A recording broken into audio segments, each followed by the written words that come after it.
Mbote lisusu bandeko nanga bino bandeko oyangai masolo na député ya lelo jeudi 27 mai 2021 qui dans 3 jours. 3 jours.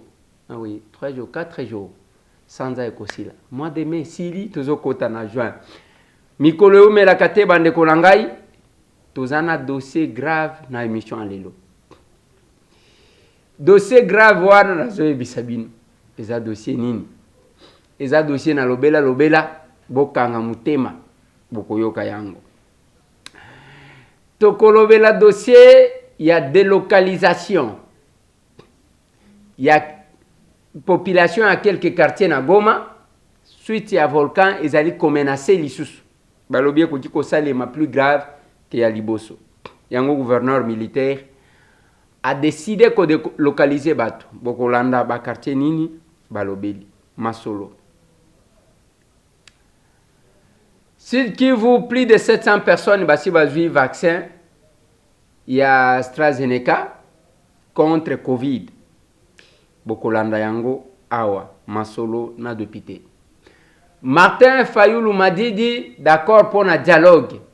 Oyo ndenge Vital Kamerhe alobelaki. C'est dans cette émission Bokolanda Devos Kitoko, secrétaire général Naye. 4 bourgmestres à Kinshasa suspendus. Pour Nanini, c'est dans cette émission. Babourgmestre Angonini, c'est dans cette émission. Bokolanda, nazo seka parce que ezala moko abima ke lombe na ntele. Akeko bouke la biso caméra. Hein? Papa Dolobaki que nous sommes capables à commencer mutu bretel. Peu à qui passe. C'est dans cette émission, Masolona de Pité, Babomaki Batu, Lisusu na Ruenzori, plus de 19 personnes, Babomi Bango, Nzela, Batouana Bakim. Dans cette émission, Zoé Kabila a saisir officiellement la Cour constitutionnelle. Combien de fois qu'on saisit rien? C'est dans cette émission, Bande Konangai. Tozo beta masolo, to solo la moi mbangu, mais la question, on a lobby, et qu'on a bino moi temps, na kati ya émission lelo, nazachi kolobela makambu yabite kateka, koteka mapango à l'état neye mutu alingi. Le masque sont tombés hier. Nazaki kotali sabato a météo, nalobi mukolo moko akolele. Mukolo moko akosili sa carrière na ye. Sheribe okende senga akitaki lobi na météo, ndenge na ebisaki binoke parmi babisika ngai na kolinga kita météo. On a tout vendu toyeba kate Bokolanda ndenge nini bato bazo swana. Yango nazokende na ba point oyo misusu mbangu natikela bino parce que il faut na pesa bino mo temps. Ya kolanda bo tirer conclusion. Etango bokolanda sika wana. Botala bilongi ya batu nyonso bazali ko intervenir parce que nakoya kotuna bino question. Bokomona DG ya météo. Bokomona ba syndicaliste. Bokomona balingi ba bomba ba mamo donc bande konanga na lobi boko sepela. Nde boko comprendre que tolobaka biloba lobate ndenge na bisaka bino. Je vous ai toujours dit qu'il y avait une réalité qui se cache derrière les apparences. Oui. Ezaka na bosolo moko ebatamaka na sima ya oyo bino bomonaka. Oyo vérité wana batamaka. Nde yango ngai na yaka komemela bino. Ba mususu bakanisa que je suis orgueilleux. Il y a toujours une réalité qui se cache derrière les apparences. Yango na lobaka mikolo nyonso mupaya kaka ndamela kama ekufela mbwa. Ouais.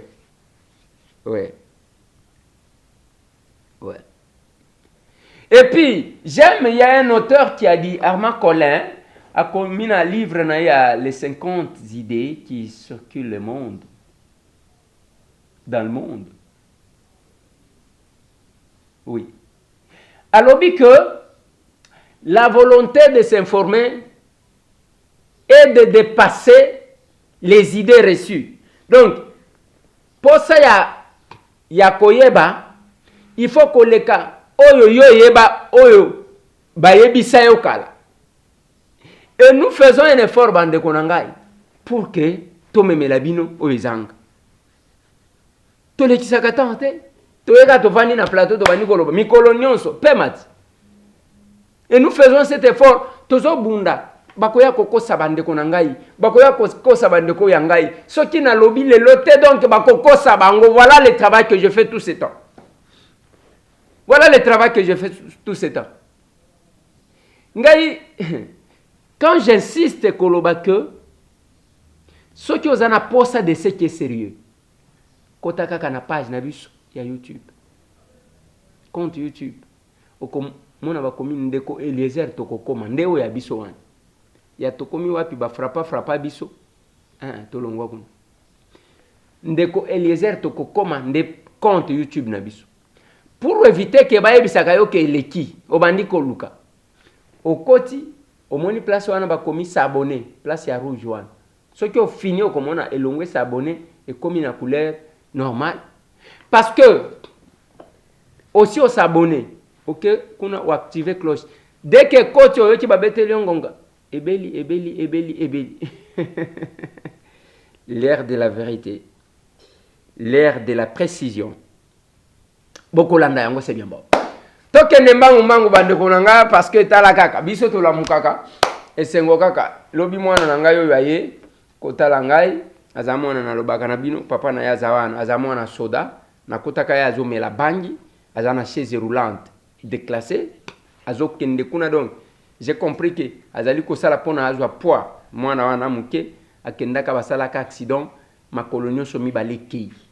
Alors devant ça c'est un enfant qui aimait jouer au foot azomona bal ninga na yebazo beta bal l'enfant ne peut être que dans cet état là yango zo tinda ye des fois bimela mela mais voilà je l'ai encore revu chez roulante on a pesaka ye comme déclassé ndenge bozo mona wana nde na bengaki aya kozwa mususu comme tout enfant devant oyo akoti mon affection il faut kaka à présenter ba besoin na ye.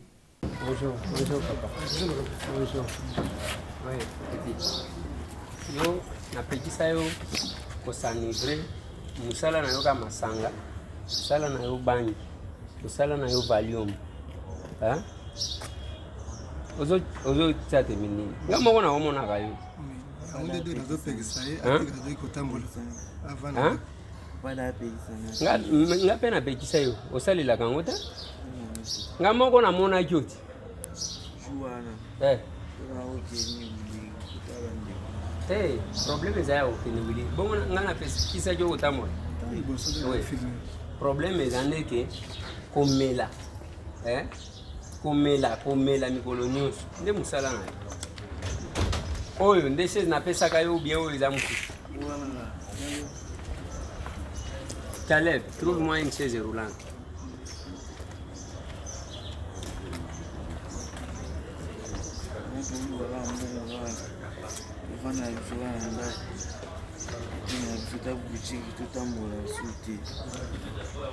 Liboso napesaka mongo napesaka mama na yo mongo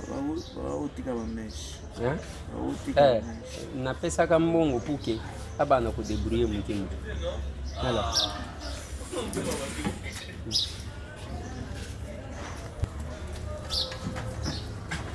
Oh ça va hein?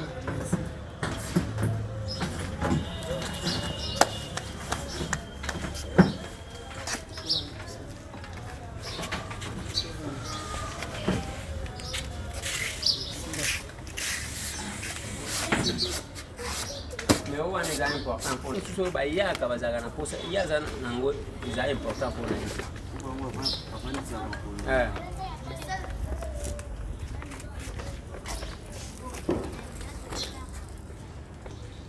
Moi comment?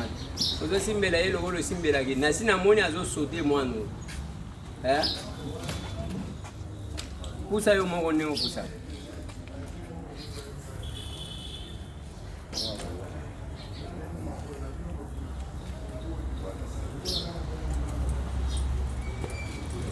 Wane zaje?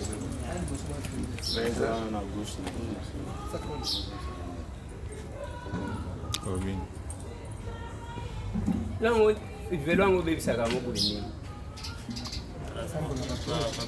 Papa o kenena e lobo na bino wana. Botika ngote. Ok. Problème mususu ezali. Hein? Batikila ngata iluku kaka tambula ati. Yo napesaka mama mbongo hapo. Sika ye ayebi maka munyonso. Mama ubana ya tione. Mais wana zo teka pona ni pona yo liati. Yo problème na yo mamango yo kelaka yete. Yo kanisinga na bosani. Na kuluka soki na zuma mbongo na benga yo. Ça va? Oui, mais problème il faut azala nan poser. Même yenenge azo melaka bimela mela wana même soki oteli ndo kwa kosali lo mo tan. Soit ta okende kuna lali baba ndiko yiba yi. Zomo. Soki na zuma mbongo na benga. Ça va? Voilà. Bande konanga tokende na Goma. Wane suyo. Te yo il faut bana papa. Nyonso to sala kezaka pona bato. Nyonso to sala ka ezalaka pona bato. Il ne faut pas chercher à me déplacer na esika nga na zalaka. Je ne fais pas les émissions pona ko sala. Je fais les émissions pona binope bo comprendre quelque chose ndenge bato ba vandaka. Ce n'est pas seulement suivre les informations, des fois ko rendre en de manière mususu. Ato lingito lobela makambani ra gongoti. Tozo lobela Goma. To lobela makambo état de siège. Nyonso tu wana c'est parce que batu bazali bande kono biso bazo kufa. Mais soki olinga ko sunga te e ko zala ndenge place wana ozala allergique et pesa ko kanda. Ozo lekisa. Ngaida magambo papa kaseni. Pona ni yo mutema mabe boye. Oui, waneza mutema mabe. Mtu mutema malamu alandaka. Et pesa yo pe leso osunga pende comme ça. Même soki yo na nzela monsieur Tambwete. Na lingina lobela ni ragongo parce que ne place ozozela. Lobi bande konangai ba tremblement wana ezo salema na Goma. Na ebisa kibino ke ba konzi akuna ba lobi il faut bolanda o tozo ebisa bino. Bozonga mangu te parce que la wana ezana moto ezo boma. Ezo zikisa. Ngamoko na ebisi bino na kacha club to komi wapi ya Goma bande ko belé ezana moko Romain qui a perdu ses deux enfants zomona bangote ayaki ko retrouver moko côté ya Sake mususu azomona témoin ya 11 ans ezana ba mususu ba yewana baziki a tozali ko kanisa ndenge nini tokoti kozwa ta mwa lisunyi muke totinda pone sunga bande ko na biso wana les autres ba zangi même loko babimika kandengo wana donc ata place ya kolala ezate ata eloko akolia ezate nde place to mona kabolingo ya ba congolais ezaka koyoka événement te biso wana to sala kango te oyoki kaka isili yo wana te oyoki kanisa pe ko sala quelque chose pona bande kona yo nous prêchons ce Congo d'amour ya wana lo bakana bino on fait la politique autrement parce que on ne cherche pas, on n'a pas l'amour du pouvoir, nous exerçons le pouvoir de l'amour. C'est la différence. Bolingo ya bokonzi. Et ça la kake batu babanda kobomana parce qu'il y a comme mokonzi, les machiavélistes.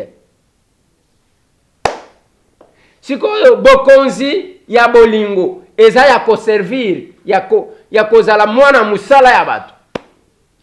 Gouverneur militaire a pesi ayebisi batuke quelques quartiers il faut se déplacer parce que on est menacé moyens athées ba quartier zanini et puis à proposer nini Bolanda ne peut actuellement pas exclure une éruption à terre ou sous le lac, mais celle-ci pourrait advenir avec très peu, voire sans aucun précurseur. Les zones d'habitation exposées par les risques liés aux coulées de lave, c'est-à-dire destruction, gaz, incendie, sont actuellement les quartiers ci-après. Ouais. Majengo, Majengo, Mabanga Nord, Mabanga, Mabanga Sud, Mabanga Sud, Virunga, Virunga, Bujovu, Bujovu, Murara, Muhaha, Kaembe, Kaembe, Mikeno, Mikeno. Mapendo et le quartier Les Volcans. Ok. En prévision de cette éventuelle catastrophe et en accord avec les scientifiques volcanologues, nous avons pris la décision de délocaliser la population des quartiers précités vers la cité de Saké.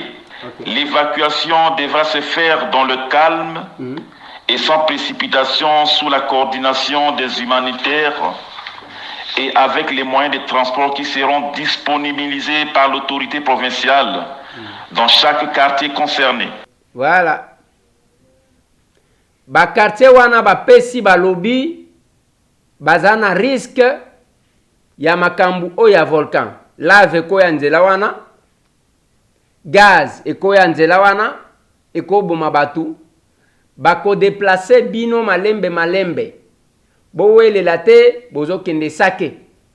Je suis sûr que les 40 tolls que le ministre, que le gouvernement a donné, bao kende kotonge la bino bisika ya kozala.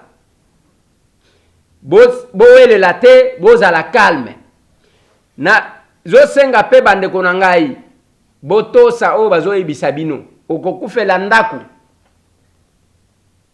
Kuna okolala libanda te. Eza décision wana bande konangai nde bazui. Kapo na catastrophe ango wana, Vital Kamerhe proposaki ke batu ba dialoguer à partir de la prison à Lobakia. La réaction ya Martin Fayulu à travers Devos Kitoko. Si il y a des compatriotes libres ou en prison qui pensent que se retrouver pour discuter de façon à bloquer l'hémorragie, je crois que Martin Fayulu a circonscrit clairement les cadres. Et nous avons nos pères spirituels, la Senko a déjà fait ses preuves et aujourd'hui nous avons les CC.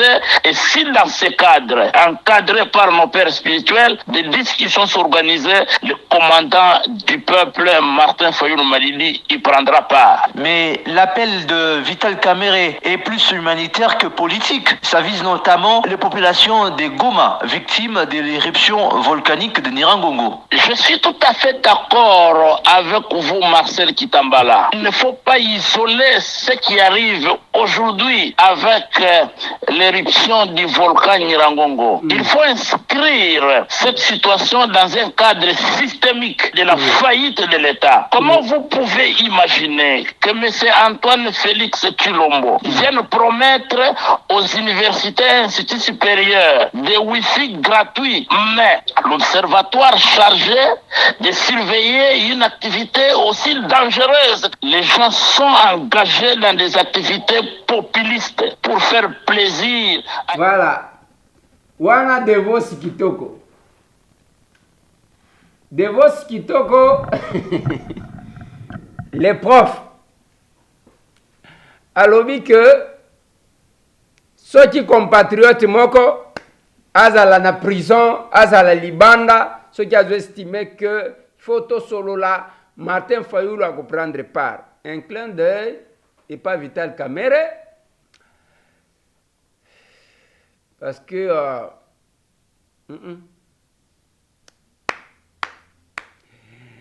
voilà, il y a des sujets difficiles à commenter. Donc, Devos Kitoko a lobby que Martin Fayulu a d'accord. Marcel Kitambala, c'est lui qui l'a interviewé, et à Top Congo, a lobby na yeke mais waneza makambu, c'est un problème humanitaire, et ça politique. Non, nyonso est lié. Comment se fait-il que Félix Akendali Kolaka, universitaire, alors toi. Si quoi catastrophe naturelle existe à côté. Hein? Mon prof Devos Kitoko, ça c'est bien ça. Nalingi nalobela makambo ya tuerie. Tuerie na Rwenzori. Bande kona biso bakufi kuna. basayan lokola bazali kokima babomi plus de 19 personnes. Nalingi bozwa témoignage. Toute la population dans le Kétide, il y a déjà 19 morts, il y a 19 cas de décès, tout égorgé. On est allé poursuivre. Ouais. Oui, l'état de siège est établi, vous voyez que notre ADF est très malin, il cherche là où il trouve un peu la facilité, il opère. Hein. Plusieurs ménages se sont déplacés vers les agglomérations qui connaissent un peu d'accalmie. Ce nombre de 19 civils tués porte à plus de 250 personnes massacrées. Voilà. Bouti Kolanda, un des responsables militaires na Rwenzori. Babomi batu wapi? Na Buchocholi, na Kalembo, na groupement ya Bolema. Kuna basayawana, mais ce qui me fait mal, c'est quand les majors vous disent que non, nos ADF, bakomi badef na bino,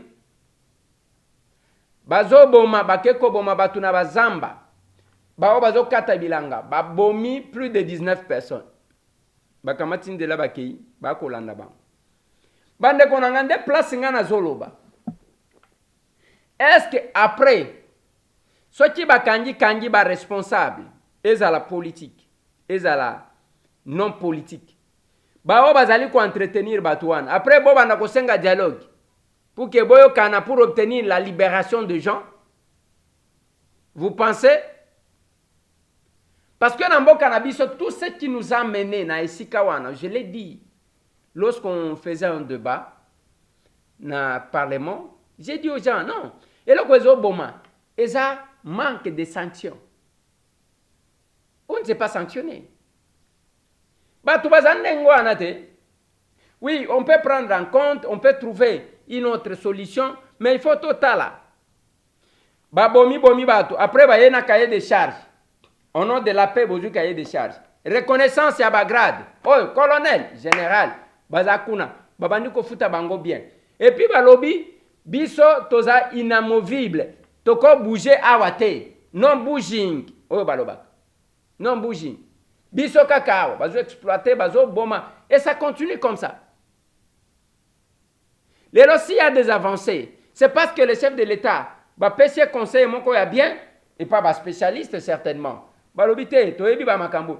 Le chef de l'État a ramené, d'abord, militaire, comment qui chef coutumier, a vu à Sika, à Tindikiba. Responsable. Le lona état de siège, oyo. Et zande, ti ba kocha ba bourgmestre kaka ba militaire. On va voir. Le kolabino oza ba kolo manduki, botambola na manduki. Mais ce qui est compliqué, ezandenge bazo bata mawan. Mais quel que soit ça, ba nombre ya ba capturer ba ko banaka ko tanga batu. On va poursuivre, surtout que les immunités ne jouent pas. Compliqué, bande konangai. Très compliqué. Et en ce moment, bomoni mutu moko ambassadeur moko a se déplacer à Kesoki na Ituri kuna kolobana batu non, vous devez respecter les droits de l'homme. Non, monsieur l'ambassadeur, tika makamuna yo wana. Kaka bino wana nde bozaji koloba bazo boma. Tale loko salem. Alerte à Monisco sur le volcan. Et l'élika alobi professeur de Vos. Alerte alerte Monisco acha kuna ya keso ki volcan elinye sala e ko alerter e sali na ngwe lokote lobi nde bake komenga kotala to kende kotala soje lokwa ndenge ni ne signala kite tangu siko basimbi singa moko boy nde leli batu panique na Goma ne chelo mususu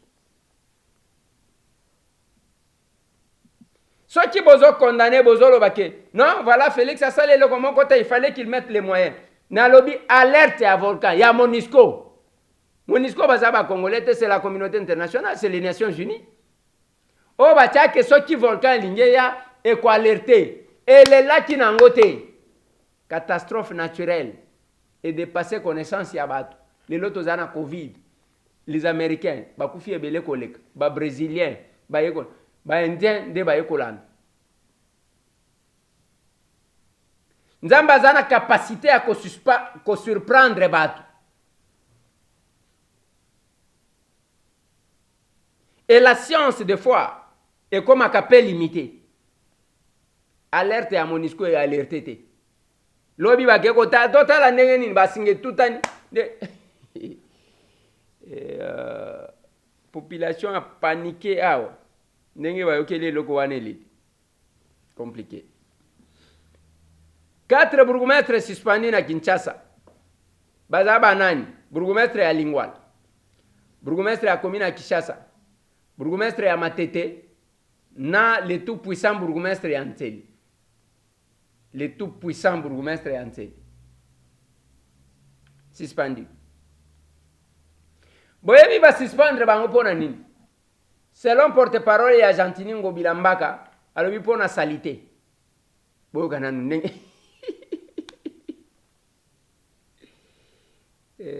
Yango bomona ka soki muntu azosala bisala sala linga komona ba kamera te. Muibi alinga komona kamera te akobuka po ko reveseye. Bakei na cimetière ya Kinkole. Babandi bazokunda batu na mapango ya batu alors qu'on a déjà fermé. J'ai envoyé mon équipe sur demande de la population. Un certain Jacques ole ki a bourgmestre yewana nalinga ke liezerte nalobi nazana posa ko linga ba wayamba et puis naza PD ozomona ngana PD bozo bomba nini jusqu'à menacer batu nanga ba ke kobuka kamera meza koloba nini soki omoni mutu azobanga kamera yeba ki azosala le contraire ya musala oyo bapesa ye. L'incompétence c'est quoi? Incompétence ezatangu mutu aza capable te ya kosala musala oyo bazwela ye. Nde balobi incompétent. Mutu akozala mayele mais il est incompétent. Une personne peut être intelligente mais incompétente. Lelo ba bourgmestre 4 wana ba suspendre bango pona busoto. Awa place bavandi nde bakoyoka soni parce que okokuta mutu alati propre, mutu alati bien, forme bien, asokoli mai avandi mais ba suspendre ebiso toyoki Ngobila suspendre bango pona busoto, c'est-à-dire bazaka salité. Wana mutu akodiscuter te azaka propre te botala nalobaki na bino boy que tozana mission ya komemela bino oyo ezali ko se cacher derrière les apparences, derrière oyo bomonaka mutu soki aza propre même na ndako na ya kozala propre, même na lupango azali akozala propre, même na chambre na ya kozala propre. Mais soki mutu ye moko alataka bien okoti place azovanda azala lokola puku, ce ne sont que les apparences mon Dieu. Nalobi boy 4 bourgmestres suspendus pona busoto. Ngobila lobi baza salité. Yango salité na bango bachango na ba commune ba vivaka ndengwana. Parce que comment est-il possible okuta un bourgmestre avandi pembeni avanda ka fulu depuis vanda wana. Azotambola mais c'est le bourgmestre azopesa pe batumbote. C'est pas possible. J'ai vu na bamboka mususu une commune peut adopter sa propre politique.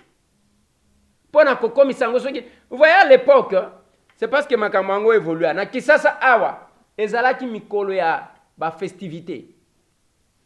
Noël, bonne année. Ba commune bazo sa la compétition, quelle est la commune et kobima ya liboso na décoration na propreté. Tout le monde angwa na Kishasa. Bazo bongisa, bazo sa la ba dessin. Donc bien. Kin label. Mais awa tozaka mutu ngana kinwa ngai biso nde bakolo Kinshasa ngana kinwa hôtel elonyango mutu azolo ba kinwa zo finga batu ba villageois mutu a salité lelo suspendu pona salité. Bourgmestre ya Lingwala ya commune ya Kinshasa Matete na le tout puissant bourgmestre ya Ntsele mutu alobi ke Kabila alakisa Kabila munduki babaranga ngari bokamwisa nga parce que mutu nyonso azaka na ambition ya kozala place ozawana ya kibourgmestre ngai tambwe pe na lali kaka na loti na komi bourgmestre. Et quand vous avez le courage de vous attaquer, même na bateau, baza ata na ambition mon côté ya kowele na bino o bozo mona danger. Lelo vandit. Hein? Comment on a eu la liste liboso? Pona batu pona ba suspendre. Nazo tuna yo kaka. Na lobati que nous sommes capables ya komatisa mutu bretel pe ayo ki pasi. Vanda nase.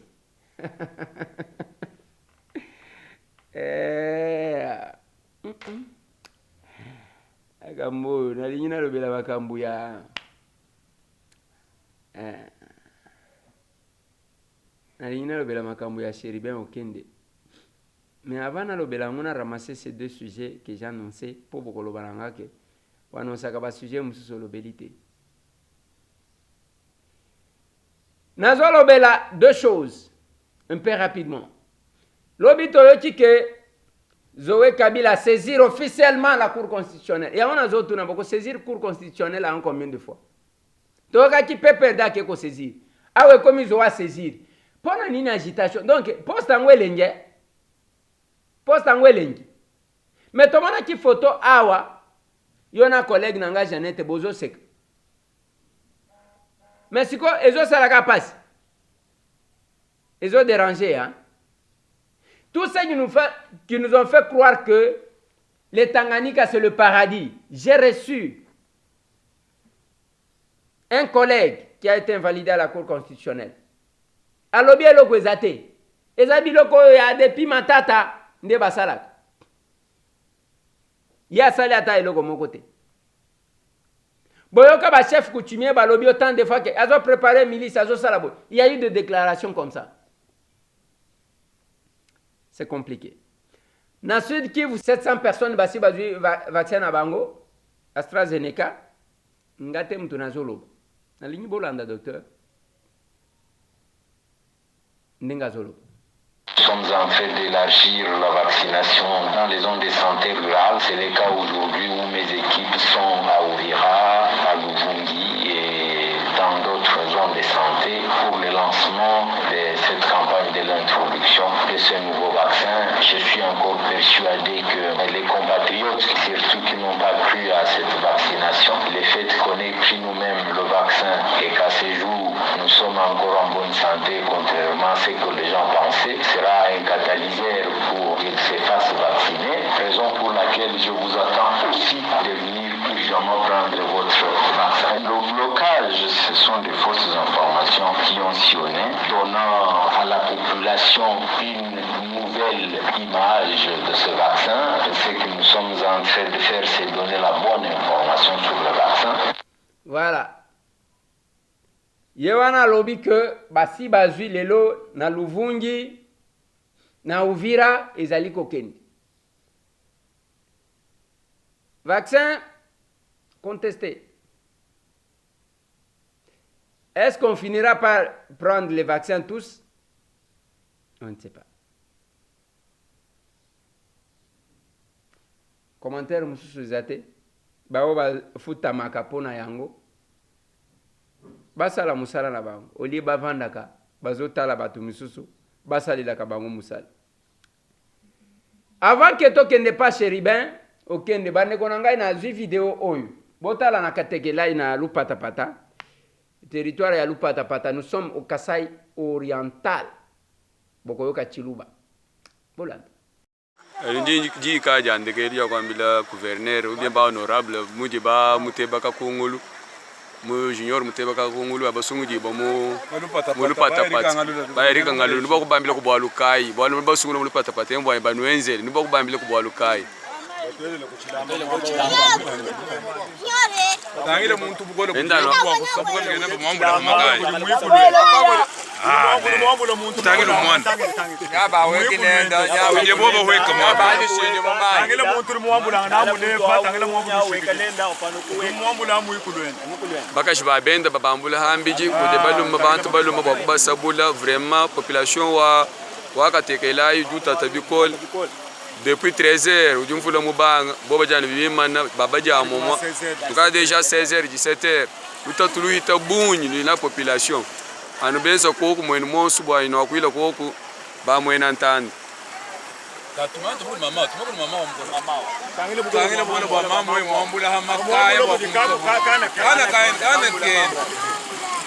Yeza buntu babunyi be ba province wa mu ba Chilombo mwina ba president wetu wadi tunga Felix Antoine Tshisekedi Chilombo yeza buntu babunyi bikol bikolo babana bale basabuka. Voilà. Eza place wana mbula ebeti na tongo eye kokata na 13h population sko balingi bakatisa esika wana condition yangoa.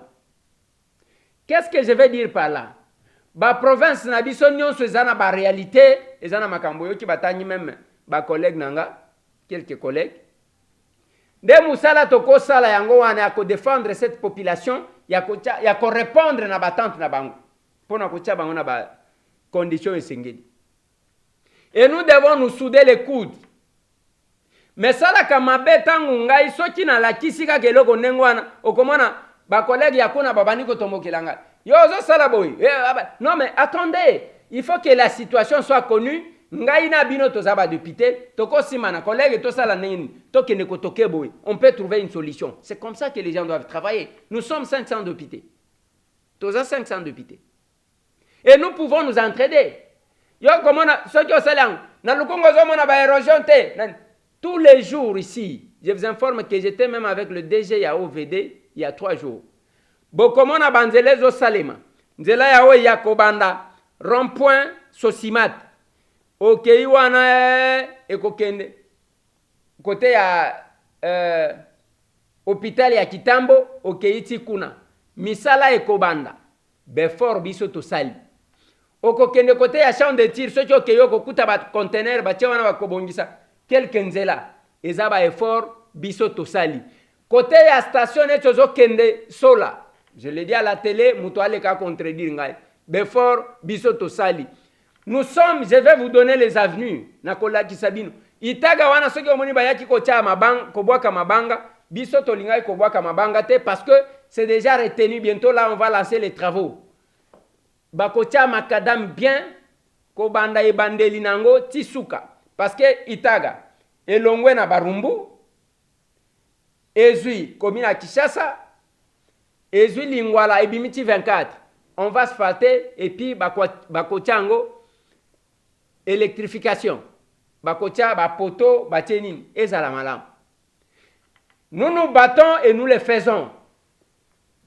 Tant que le baki makambu ya ba lampadaire, oto tinda inamoni bato basali ba polémique na vita, taba mususu. Tabam lampadaire komi na mwena ditu effort na biso ngandajika effort na biso katanda effort na biso kabinda effort na biso dutekas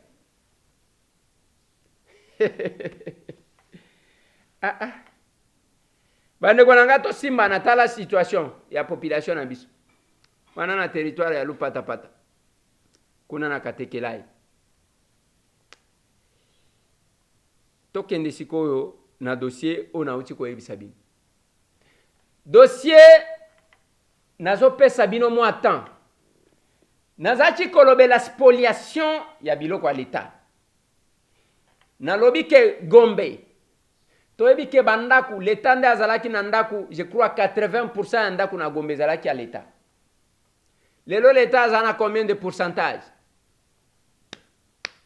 Combien de pourcentage? Et na minute oyo ni tete effort ya matata atonga ki wana okolobate yozolobela matata makambo ya bukangalonzo ngana lobi boye tokende nanu na logique parce que wana bolinga mutu soki alobi akoteli mutu yo koloba te. Non, il y a des choses oyo mutu akoboya yango te. Matata akuti primature na sima ya primature bache tala nzungu wa munene na koni bazolambaka soki madesu soki nini ache propriété su matata ngai nazaji kokoma te nazaji kotala bao bazaji kokende kuna bazomema bana jardin de premier lelo bana bakendaka lisusu primature na kosenga na excellence Sama Lukonde ameka kosala quelque chose. Tangu matata alongwe 2 premiers ministres balandi et 3 premiers ministres balandi eloko wane kufa au point où quand j'ai dit tangu vienanga Chibala zalaki na lobby même bampule ezate na ba toilette ampule ezate climatisation kufa o toke kofunda nazelaka plainte wana ndenge nazelaka oya bato amiba ona zelaka ya bato amiba babimisa comédien moko awa comédien oyo one en tant que communicateur de l'AMIBA. Je suis payé pour ça. Et c'est pour cela que je réponds en ces termes. Est-ce que Eliezer Ntambwe est un journaliste, un parlementaire ou un bouffon? Monsieur Eliezer s'en prend à Madame Kapinga, représentante de l'AMIBA, en alléguant que cette dame est à ce poste depuis 10 ans.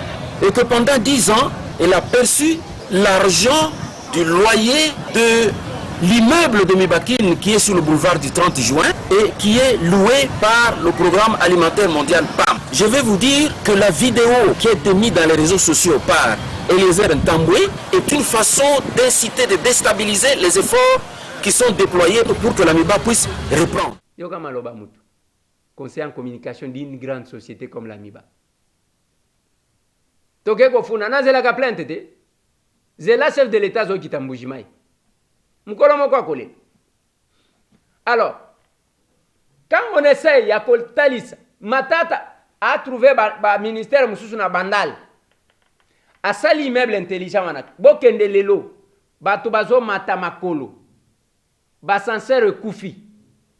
Excellence monsieur le Premier ministre. Jean-Michel Sama Lukonde. Matata se servait des moyens de l'État pour na kosala quand même biloko oyo. Na entretien.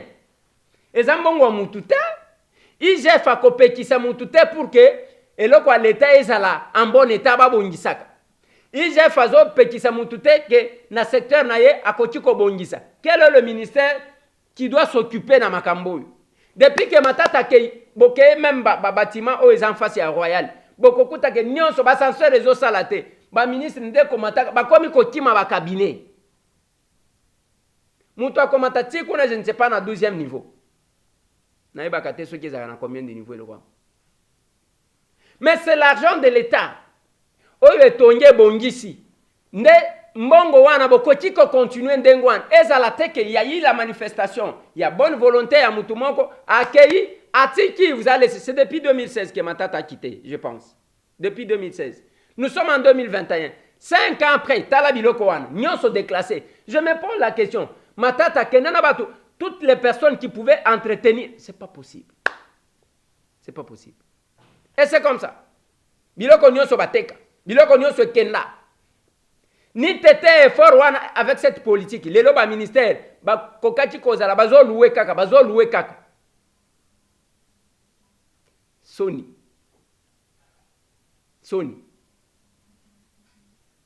Yango bazo mona na zo yebisa bino. Botala ba cadastre, ba bureau ya ba conservateur nyonso, ba locataire. Bino ba teki mabele. Bokozala na mapangu na bino te. Tala kindoki mususu. Excellence Molendo Sakombi.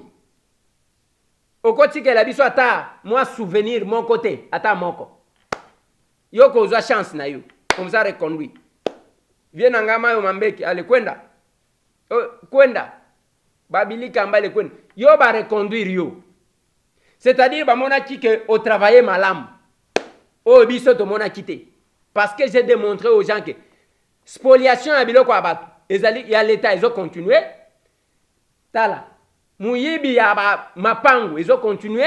Des fois avec la complicité, il y a cabinet. Ok? Cimetière oyo na lobaka ya Kasavubu. Oyo Kabila loba, on ne peut pas vendre ça. Bazoteka yango ezokende sous son excellence Molendo Sakombi. Yango nazosenga yo excellence. Parce que yo za mutu ya makasi. Omona ni penza mutu ya makasi ko ya ba réseau oyo, c'est pas possible. Omona ni mutu ya makasi. Okosa l'effort te même bureau ya conservation ya cadastre. Ezwa quand même mapangu olie boteka ka mapangu bino moko boza ba locataire eza kindoki. C'est pas possible. Tokende na météo. Parce que tant on a dit koloba makambo ya météo awa na lobaki mutu moko. J'ai poussé, j'ai dit le ministre il faut kende kuna. Et kosenga okende. Bateka teka. Bande konanga bozwa temps ya kolanda attentivement. Bokoyoka ndenge nini bato bazo swana. Nde bokondima ke to chaka makelele te to lobela kabino makambo aso. Suivez-moi ça.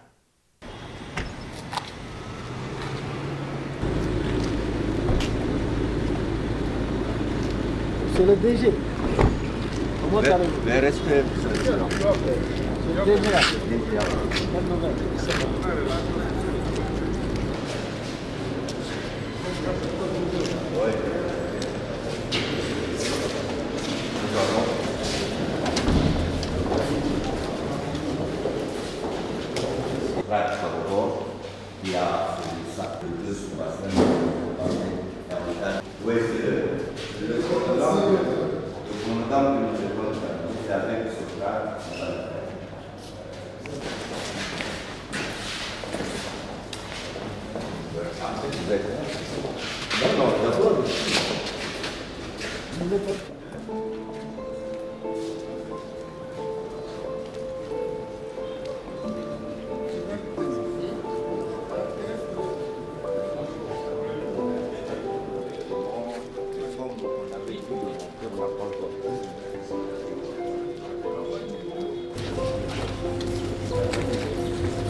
Non, il est décédé il y a 2 semaines. On est en train de chercher quelqu'un.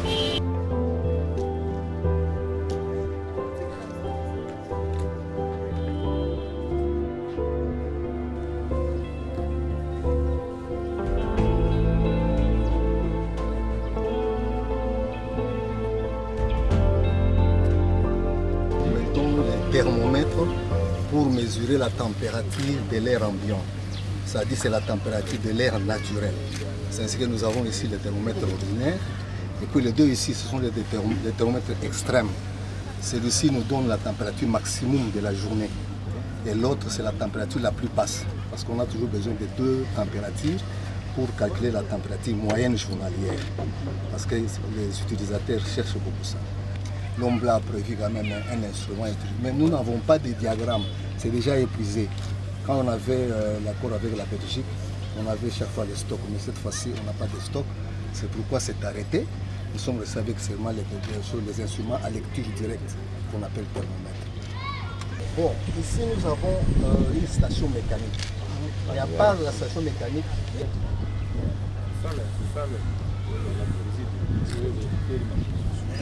les différents instruments. Bon, je vois que l'instrument, c'est-à-dire, ça nous mesure la vitesse du vent jusqu'au niveau de mètre. Mais à la tour de conversion aérobique. Et on a ici, il y a des choses sans le rayonnement polaire. Nous avons ici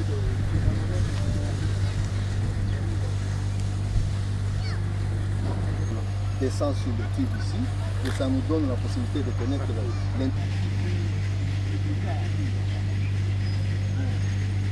les arcs horaires. Ça nous donne aussi l'intensité. On peut connaître la durée de la pluie. Souvent les journalistes veulent connaître, mais cette pluie a duré trop longtemps. On appelle ça pluviogramme. Le papier là-bas, c'est le pluviogramme. Un diagramme qu'on appelle pluviogramme. Ça, c'est un enregistreur.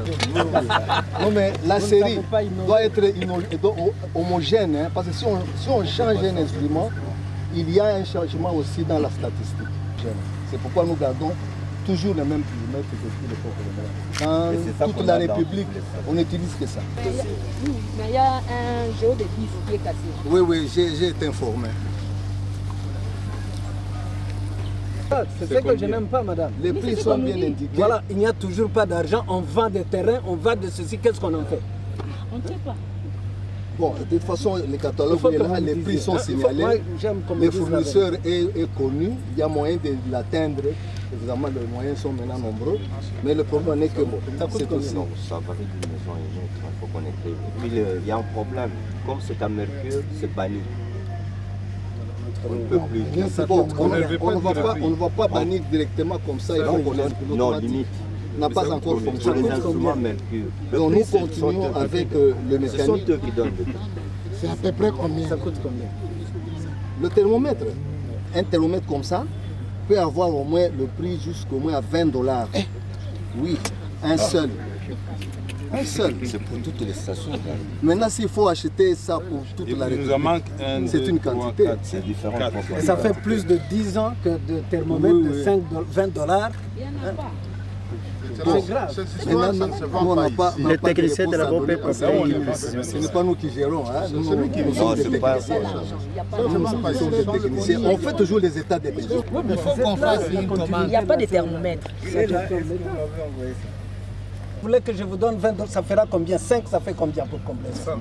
Donne-moi $100. C'est le technicien. Donne-moi $100. Ils doivent trouver ça. Comme ça, ils vont trouver. Les maisons qui en fabriquent, vous voulez que je vous donne à vous? Non, donne celui-ci, donne le technicien. Bon, je voudrais voir, la semaine prochaine, je viens ici, que je vois ce thermomètre. Quelque part, ici, on est en train de construire, on a vendu. Où est-ce qu'on a vendu et qu'on a construit? Montrez-moi, madame. On passe par ici. On passe. On y va. Vous tuez l'État et puis finalement, ça sera le président de la République, le ministre et le premier ministre.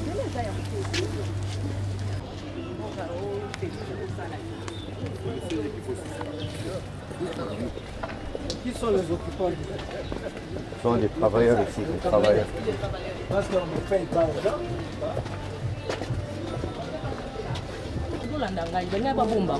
Non. Une ordonnance. C'est ici.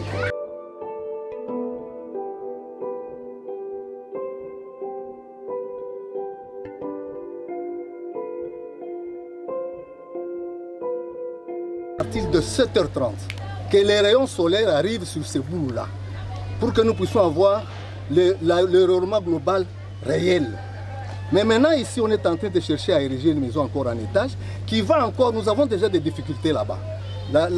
Les rayons solaires arrivent maintenant sur la boule à 9h, au lieu d'arriver à 7h30. Mais si on va ériger encore une maison ici, nous risquons même de rater même ces rayonnements solaires, parce que le soleil, pendant la saison sèche, il part d'une façon inclinée. Vous comprenez? Alors, les obstacles en météorologie vraiment sont vraiment interdits. Mais nous avons été vraiment bousculés ici. On a fait tout depuis longtemps qu'on a connu cet envahissement. Moi, j'ai 40 ans ici, sur ces sols ici. On avait la forêt partout. Mobutu a respecté cette forêt. Laurent Désiré a respecté cette forêt. Mais quand Joseph est arrivé, tous les gouvernements étaient ici. Même la magistrature qui devait nous défendre. Nous ici, nous avons été menacés. Les militaires venaient même à la maison nous chasser. Pourquoi ils ne veulent pas que nous puissions construire ici? Donc c'est ainsi que vous avez vu les maisons pousser.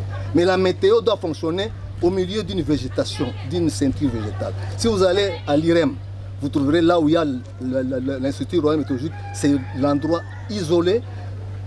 Toute la science météo se fait à cet endroit-là. Si les arbres sèchent, on replante ça. À Toulouse, la même chose. Moi, j'étais là-bas en février 2018 ici. Je n'ai pas trouvé les maisons comme nous les voyons ici. Donc, la météo fait la mesure atmosphérique. On ne peut pas faire la mesure de ciment, de béton, de tout ça, de présence de corps humains. Non, là, on ne fait pas la météo. Maintenant, la série thermométrique pour nous ici est déjà bâclée. Les utilisateurs qui viennent à la climatologie, parce que je suis responsable de la climatologie, je leur dis d'avance que depuis lors, la série était bonne. Mais quand nous avons déjà commencé ici l'envahissement, nous avons une déviation de notre série. Si vous voulez qu'on vous donne la bonne série thermométrique, c'est jusqu'en 2002. Après 2002, il y avait déjà... Vous êtes en mesure de me repérer toutes les parcelles qui constituent l'envahissement? Il n'y a pas de problème d'excellence. Moi, j'ai une bibliothèque. J'ai les rapports de démolition Jeannet avec tous les numéros des parcelles, tout, jamais. Donnez-moi, je vais en faire rapport au Premier ministre et au Président de la République. Merci beaucoup, Excellence. Wabotie, Batba Fouti, Tapo Bozo, Asala Ramouki, Bateki, to bandeko no balobi lokuta, to balobi ya solo. Bandeko nanga bakosi po bateki. Bateki. DG. DG actuel biwa autoleka. Actuel. Comment on est Nyanga Koufi. Ok, ateka plus combien de parcelles? Bon, Karatan Ouya a teki au moins 4 parcelles. Ok, yo agent ya Naza agent ya Metelsat.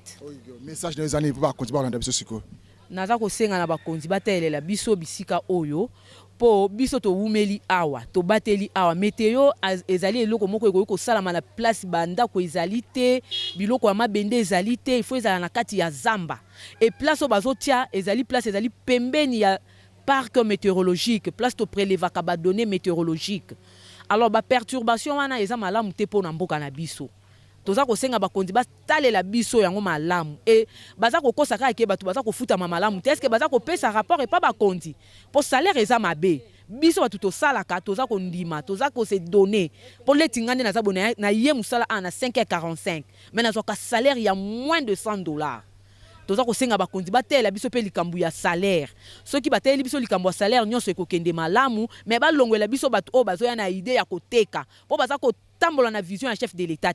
Accepter qu'il continue à croupir sous des pesanteurs qui ne s'expliquent pas autrement. Je ferai l'état de lieu, j'en ferai rapport au Premier ministre et au chef de l'État. Et je prendrai des dispositions qui s'imposent. Je vous remercie. Je voudrais vous encourager. Merci beaucoup. Merci, Excellence. Ah, ok. J'estime qu'il est arrivé au bon moment. Lorsque nous étions dans mon bureau, le DA vous a dit que la maison est en train de bouillonner.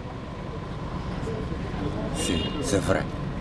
Il y a des choses qu'on ne pouvait pas dire là en quelques minutes, mais il y a beaucoup à dire. Vous avez entendu un seul son de cloche, mais je n'ai pas, depuis qu'on fait ce tapage, est-ce que vous m'avez vu réagir? Je n'ai pas réagi. On m'a traité de tous les mots.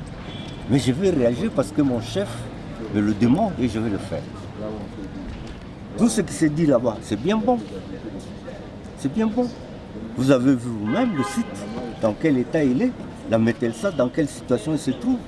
Eh bien, nous nous battons pour que cette maison aille de l'avant, malgré les difficultés. On ne dort pas aujourd'hui. Aujourd'hui, la Metelsat est réduite au niveau du projet. Là, on ne peut pas ramener la Metelsat au niveau du projet. La Metelsat, c'est un établissement public à caractère technique et scientifique qui a ses missions propres. Mais pour réaliser ces missions, il faut des moyens. Vous avez suivi, on vous a parlé du barème, on vous a parlé de ceci. C'est tout ça qui fait que ça ne marche pas. Et en outre, nous voulons politiser la science. Vous comprenez? On a amené la politique dans la science, dans la technique. C'est ça le problème. Je m'arrête là. Merci. Okay, monsieur le DG, s'il vous plaît. Monsieur le DG, le ministre, à l'issue de sa visite, s'est dit choqué après sa visite. C'est normal. En tant qu'autorité, il ne pouvait qu'être choqué en voyant ça. Pas seulement l'histoire des terrains, mais dans quel état se trouve cette institution. Je peux dire que la Metelsat est abandonnée à elle-même. Vous, en tant que dirigeant, vous ne vous reprochez de rien? Personnellement, ce n'est pas à moi à me défendre. Hein. Ce sont les autres qui vont parler pour moi. Sinon, on va dire que oui. Mais depuis qu'on a commencé ce débat, je n'ai jamais réagi. Je suis calme. J'ai été entendu à la primature, vous savez ça. J'ai été convoqué par le premier. Yo ozoloba awa Metelsat etambola bien te likambo etali misolo eza te boza rémunéré. Non, excusez-moi, il faut corriger. Appui à l'État. Appui à l'État eza te. Mais tant totamboli mwa mokia wana ministre balobi boyi eza na mapango 6 na villa etekami bino bakambi ya lelo ya Metelsat boyebi dossier wana misolo na botiango wapi eko otambusa compagnie te. Excusez. Toteki. Olandaki explication na pesaki par rapport au projet. Les dossiers pourris. Et qu'il fallait corriger. Cet argent a servi essentiellement à Obama Maboulouana, sinon projet Balingba Kama. Ça c'est un. Dans une situation où il y a transition, le ministre en place, il ne pouvait pas prendre une quelconque décision. Je vous dis la même chose, vous comprenez? Et il y a une situation en urgence. Nous avons saisi, il y a compte, il y a projet. Il faut prononcer jugement. On nous a dit qu'il faut qu'on nous ait appui politique. Ils nous ont fait ça. Le reste, je crois que vous allez comprendre. Parce que là, on a une ligne, il y a côté, ma part aussi, c'est la villa Morekeni. Mais villa, quelle villa? Oh, bah, t'es comme une assima, côté de la ministre. Non. Ouais, là où ça ne marche pas. Ça ne va pas. Attendez le rapport. Posez le rapport. Mais la quête, ça, il y a des gens qui ont besoin de bagage. Posez le rapport. Vous avez parce que le rapport, vous savez, la ministre. Le rapport, partenaire Nangaï, c'est la délégation syndicale nationale. Il y a une version exacte de ce qui s'est passé. Je crois que vous allez témoigner. Il a expliqué la situation de l'État. Par contre, nous n'avons plus de parole. Vous allez comprendre. C'est ça. Mais ce qui se passe, c'est que Ndako est commis politisé. Vous allez comprendre. C'est ça le problème. Ndako est commis politisé puis expolié. Oui, expolié, d'accord. Spolier, ce qu'on va expliquer, on va comprendre ce qui s'est passé réellement. On les installe, mais ce n'est pas efficace. Hein? Il y a que ça le tourne à ministre. Ministre a l'élé qui passe mingi na mayo ya moni na o ya yoki awa. Yo attaque syndicaliste. Réaction. Réaction normalement au ministre Amoni. La commission yoki me conseille, il y a une expliqué. Oyo baza ko lebaka bateki 7 villas ou bien 7 parcelles non 6 parcelles na villa moko to kama teleboso kama ya villa ba villa wana oyo moni tikali kuna ezalaki combien de villas il y avait 21 villas non c'est le ministre ouais ezalaka wana liboso apesaka ningisa compte tenu ya vétusté donc ebeba il fallait battre comment ministre le ministre Makila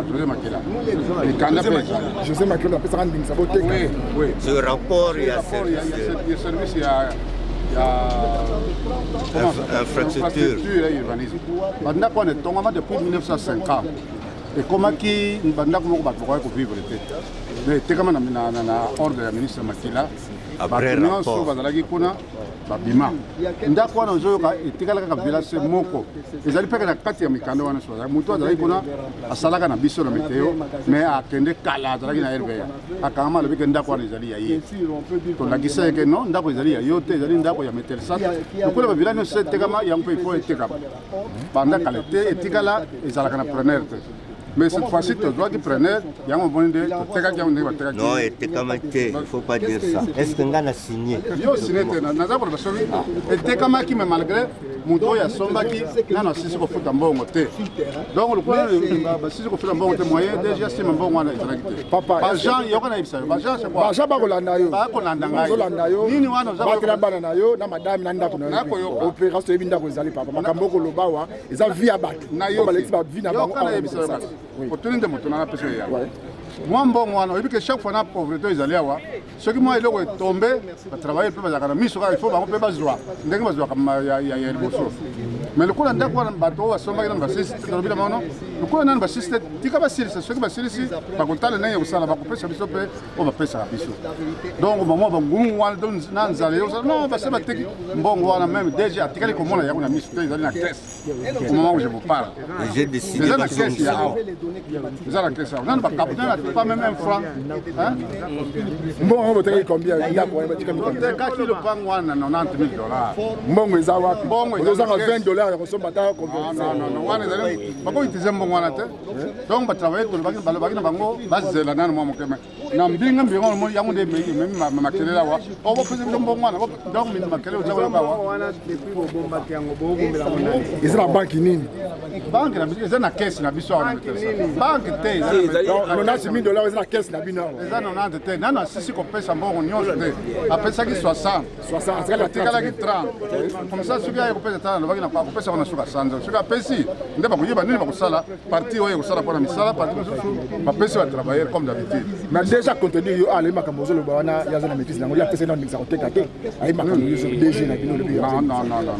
nalobi na yo ke ndako wana ezali parmi bandako nyonso bapesaka ndingisa bateka etikala kaka se moko yango nde batekaki mbongo ezali mpe kaka wana pesa. Voilà. Boyoki cher de poules.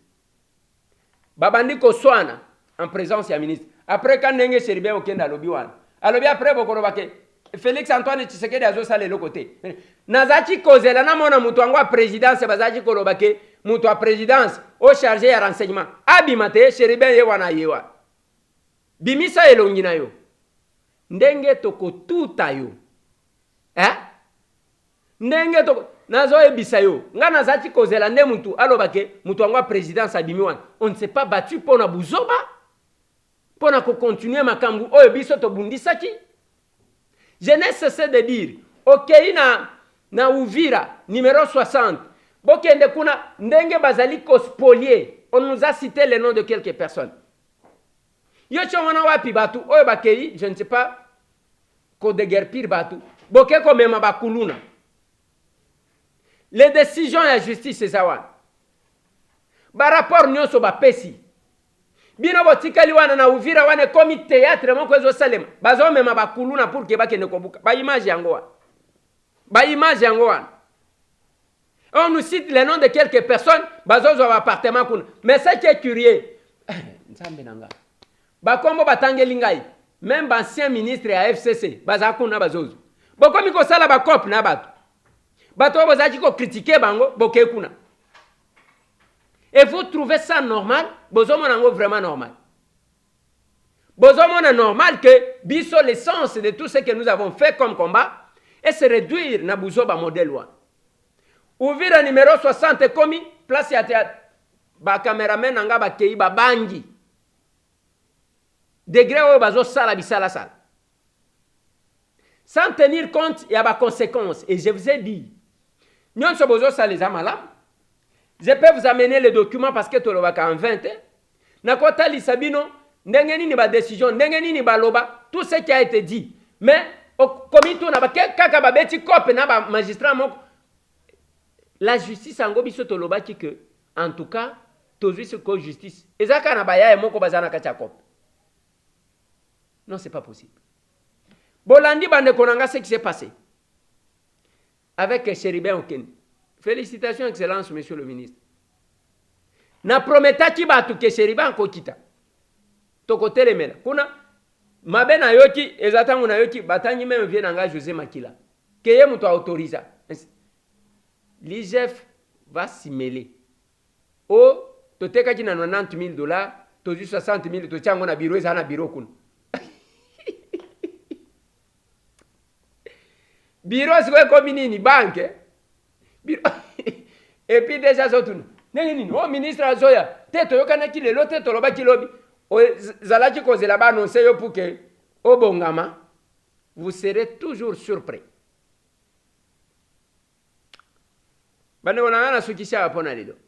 Et monsieur zalaki moi mulai pona élément wana ifala ki bolanda yango. Plus 243 998 311 332. Nous devons vous montrer ce qui se cache derrière les apparences. La volonté de s'informer, au-delà il y a des idées reçues. Oyo yeba, topé ça pas quand même comme ça. C'est qui ça ne connaît pas. C'est qui s'y. Est-ce qu'on peut nous intimider? On ne peut pas nous intimider.